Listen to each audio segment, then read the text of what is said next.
The Wallace family's annual financial meeting was in full swing at Grandfather Harold's Napa Valley estate, where status was flaunted through vintage wine and luxury watches.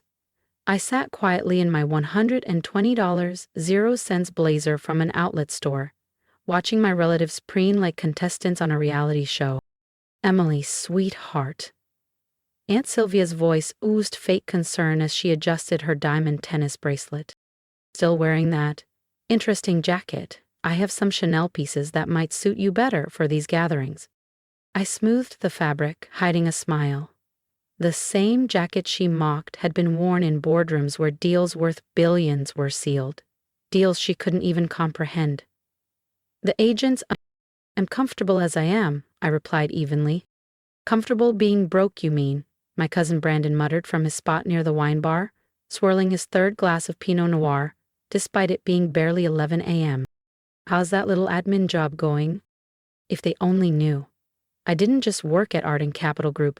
I owned it, but they never asked. Why would they? In their minds, I'd always been the overlooked one. Still there, I said mildly. How's the portfolio doing, Brandon? His jaw tightened. Everyone knew he'd torched half his inheritance on a failed startup, but the family pretended otherwise. Let's focus, Grandfather Harold commanded, his voice booming across the oak-paneled room. Family portfolio review. Ah, the annual ritual, where everyone tried to outshine the others with half-baked investment strategies. I've positioned us well in European markets, Victoria announced, flipping her salon-perfect hair. Before she could continue, a sharp knock echoed. Harold frowned. Enter. A courier stepped in, crisp uniform immaculate, holding a sleek envelope. Delivery for Miss Emily Wallace? The room froze. Nobody ever got personal deliveries during these meetings. It was practically a cardinal sin. That's me, I said, standing. Your quarterly statement from Zurf Private Bank, ma'am, requires a signature. The hush that followed was electric. Aunt Sylvia's champagne flute halted mid-air. Brandon's smirk evaporated. I signed with a steady hand, then glanced around the room. Shall we continue? You could have heard a pin drop. Brandon actually stopped swirling his Pinot Noir mid-air. Zurich Private Bank? Grandfather Harold's voice cracked slightly. Emily, what exactly? Thank you, I told the courier calmly, signing for the envelope. Every eye in the Napa Estate's mahogany-paneled room bored into me, tracking the heavy document as I held it. Victoria was the first to recover. Since when do you have offshore accounts? Her laugh was brittle. You can barely afford rent. I slid a finger under the seal and unfolded the statement slowly, deliberately, making sure the bold black number at the bottom was visible to anyone close enough to squint. $897,426,531.09. Brandon choked on his wine. Oh my, I murmured, letting the page flutter onto the coffee table as if it were a grocery receipt. Looks like my investments did fairly well this quarter. The room exploded. Chairs scraped. Voices overlapped. Relatives who'd spent a decade pretending I was irrelevant suddenly surged forward for a closer look. Victoria snatched the paper, her French manicured hands trembling. This is wrong, she stammered. You're nobody.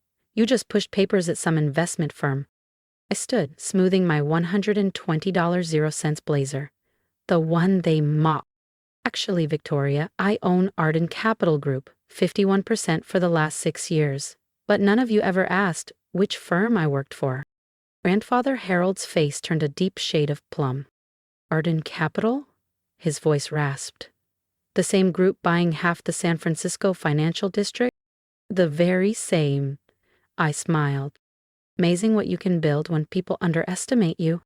Aunt Sylvia collapsed into a velvet chair, her diamonds clinking against the stem of her champagne flute. But you never said anything. All these years letting us think, she began. Letting you think exactly what you wanted to think, I finished. It's incredible how much you can accomplish when everyone assumes you're just the help. My phone buzzed, a notification about our latest acquisition, but that could wait. For now, I savored the sight of the Wallace family hierarchy collapsing like a house of cards. Brandon cleared his throat, desperate. You could... maybe advise us on the portfolio? I laughed softly. Funny how a few $100 million changes people's perspective. The statement lay on the coffee table like a detonated bomb, its shockwaves still rolling through the room. Years of condescension, snide remarks about my clothes, my job, my choices, obliterated by a single number. Grandfather Harold cleared his throat, his voice brittle. Emily, perhaps we should discuss this privately, as family. I glanced at my watch, a simple Timex that had scandalized them at last year's meeting. Actually, I said lightly, I have a board meeting to attend. But don't worry. I smiled at the sea of stunned faces. I'm sure Victoria has excellent insights about those European markets to share. As I strode toward the door, leaving chaos in my wake, I tossed one last parting shot over my shoulder. Oh, and Aunt Sylvia? About those Chanel hand-me-downs? I gestured at my $120 0-cent blazer. I think I'll stick with Target. It's served me quite well so far. The door clicked shut behind me, but not before I heard Brandon's strangled whisper. Did anyone even know she had a Zurich account? Oh, dear cousin, that was the point. The fallout spread like wildfire. Within hours, my phone was buzzing with messages from relatives who'd never bothered to save my number before. I ignored them all, calmly reviewing acquisition plans from my corner office at Arden Capital's San Francisco headquarters. The office they'd never visited, assuming I worked in some cubicle. Mrs. Wallace? Grace, my assistant, appeared in the doorway. Your grandfather is in the lobby. He's quite insistent. I tapped my laptop, pulling up the security feed. There he was. Harold Wallace, usually so commanding, now rumpled and out of place amid Arden's sleek glass and steel. Send him up, I said. And Grace, hold all my calls. 5 minutes later, Harold stood before me, eyes flicking from the city skyline to the abstract art on the walls. Nice space, he managed. Very impressive. Thank you, I replied smoothly, not offering a seat. I assume this isn't a social call? He cleared his throat. Emily, about the family portfolio. Given your obvious expertise, you want me to manage it? I finished for him. Well, yes. The same expertise I had last year, I said evenly. When you wouldn't even let me in the room? Silence stretched like glass about to shatter. And trust me, you're going to want to see what happens when I decide to break it. Subscribe now so you don't miss the next chapter of this story. It's about to get even better. And the year before, I continued calmly, when you all laughed at my investment suggestions and handed everything to Victoria because, and I quote, at least she dresses like a proper financier. Harold's jaw tightened. He had the grace to look vaguely embarrassed. We may have been hasty in our judgments. Hasty, I smiled thinly, pulling up a series of charts on my monitor. Let's review those judgments, shall we? Last year, Victoria's European strategy bled 23% from the family portfolio. The year before, Brandon's foolproof tech picks tanked to 15%. Yes, well, meanwhile, I said, rotating the screen so he could see, Arden Capital averaged 43% annual returns for 5 consecutive years. But none of you ever cared enough to ask what I actually do for a living. A knock interrupted us. Grace stepped in, carrying a sleek stack of papers.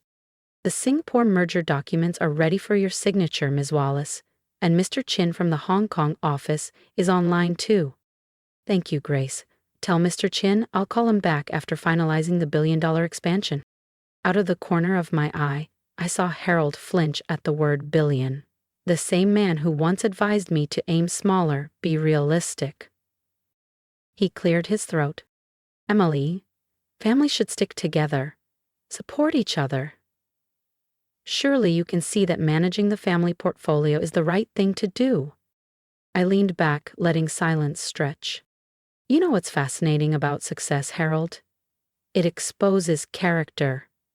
When you all thought I was nothing, I wasn't worth a seat at your table. Now that you know about my offshore accounts, suddenly I'm family again. That's not fair, he protested. We always considered you family. Really? I tapped a key, pulling up an old email. Like this one? Were you warned everyone not to invest in my reckless career choices 5 years ago, the same year I acquired Arden Capital? His face blanched. How did you? I own one of the largest investment firms in the country, I said quietly. Did you honestly think I wouldn't have copies? My phone buzzed. Another acquisition update. The kind of deal they never believed I could handle. I studied Harold, watching him squirm. You know, I said softly, I did try to help. 3 years ago, I suggested investing in Asian tech markets, I said evenly. Victoria called it amateur hour, and Brandon told me to stick to filing paperwork. Harold swallowed hard. We were wrong, he admitted, but now that you know? What? I leaned forward, my voice cool. That I'm worth more than the entire family combined? I smiled faintly. Funny how money changes perspectives, isn't it? A knock on the door interrupted the tension. Grace stepped in, her tone professional. Miss Wallace, your helicopter is ready for the Shanghai meeting. Harold's jaw dropped. Shanghai? Yes, I said, rising and smoothing my $120.00 blazer, the same one that once earned me whispers at family dinners. Some of us work for our success instead of inheriting it. I walked him to the door, pausing just long enough to deliver the coup de grace. Oh, and Harold? That building where your office sits? I tilted my head, smiling. Arden Capital just bought it. You might want to let the family know rent's going up next quarter. The look on his face was worth every snide remark about my clothes, my career, my life choices. Success isn't just about making money. Sometimes it's about watching the people who underestimated you realize they bet on the wrong horse. 2 weeks after the Zurich account revelation, I sat in my glass-walled office overlooking the bay, reviewing an interesting proposal. The family's unbeatable portfolio companies were tanking, their stock down 40%. A perfect acquisition target. Grace's message popped up on my screen. Your cousin Victoria is here, says it's urgent. Send her in, I typed back. Victoria entered, draped in Dior, her usual armor of confidence cracked. Emily, she started, clutching her Hermes bag like a lifeline. We need to talk about the family portfolio. We really don't, I replied coolly, eyes on my monitor where the purchase order for her favorite company glowed. It's falling apart, she admitted. The European investments lost another 40% this quarter, I finished. I know. I've been watching. She sank into a chair uninvited. How do you always know everything? Because while you were busy flaunting your Harvard MBA, I said, finally meeting her gaze. I was learning how markets actually work. Amazing what you can see when people think you're nobody. My phone buzzed. A message from Arden Capital's Hong Kong office, confirming the final details of our latest acquisition. Perfect timing. Emily, please. Victoria's voice cracked, the polished edge of her confidence gone. The family's losing everything. Grandfather had to sell his Napa vineyard. Brandon's trust fund is almost empty. Even Mom? Aunt Sylvia, I cut in, arching a brow. Still having trouble covering her country club fees? Shame about that rent increase on her boutiques building. Victoria's eyes widened. If that was you, you bought the building. I bought most of downtown, I corrected smoothly. While you were laughing at my Target suits, I was building an empire. Funny how that works. Grace appeared at the doorway, calm and efficient. Ms. Wallace, the board is ready for your announcement about the Hunter Group acquisition. Victoria gasped. Hunter Group, but that's my biggest investment. Was your biggest investment, I replied, turning my laptop so she could see the headline on the press release. Arden Capital acquires Hunter Group in $1,800,000,000 0 cents deal. You're destroying us, she whispered. No, Victoria, you did that yourselves. I'm just cleaning up the mess. I rose, straightening my simple blazer. The same one they once mocked. Would you like to know the real difference between us? She looked up, mascara smudged. I never needed designer suits or Ivy League titles to prove my worth. Success isn't about looking rich. It's about being smart enough to let people underestimate you. until it's too late. A notification blinked across my screen. Deal closed. Hunter Group, Victoria's crown jewel, was now mine. You know what the best part is? I asked softly. Every time you mocked my clothes, my job, my life, you were mocking the person who would eventually own everything you valued. Her voice was barely a whisper. What happens now? Now, I said, glancing at the Timex on my wrist, you get to find out what real work feels like. The trust funds? Gone. The portfolio? Liquidated. The properties? Mortgaged. Her protest was weak, almost childlike. But we're family. Funny, I said, pressing the intercom. How that word only matters when you need something.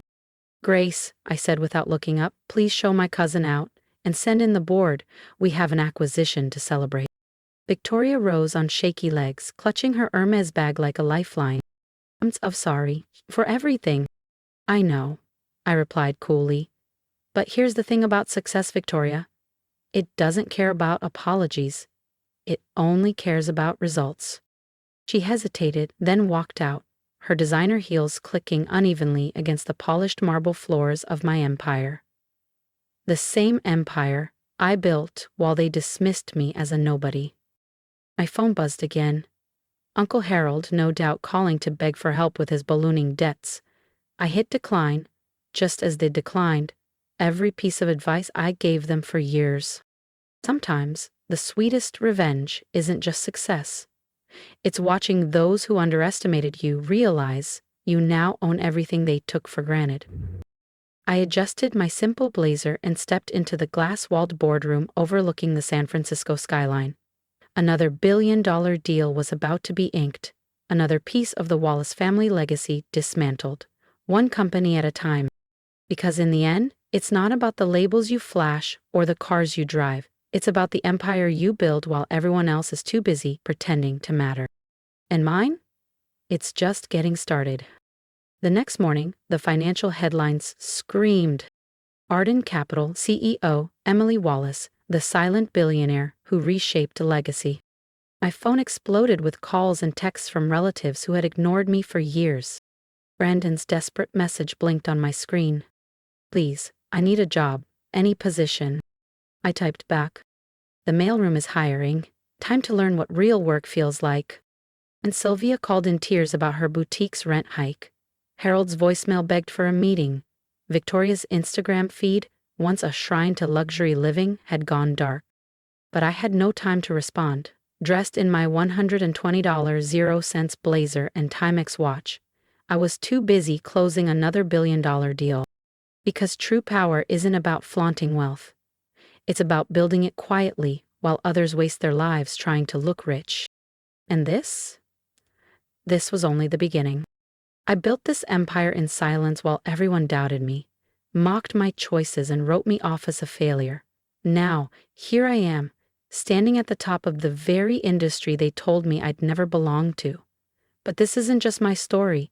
It's a story for anyone who's ever been underestimated. If you've ever had people laugh at your dreams or tell you that you're not enough, let this be your reminder. Their opinions are not your reality. If my story inspired you, subscribe to the channel and leave a comment for me below. Tell me what you think of my journey so far and what moves you'd make if you were in my shoes. Would you forgive them? Would you teach them a lesson? Or would you build something so big they'd never doubt you again?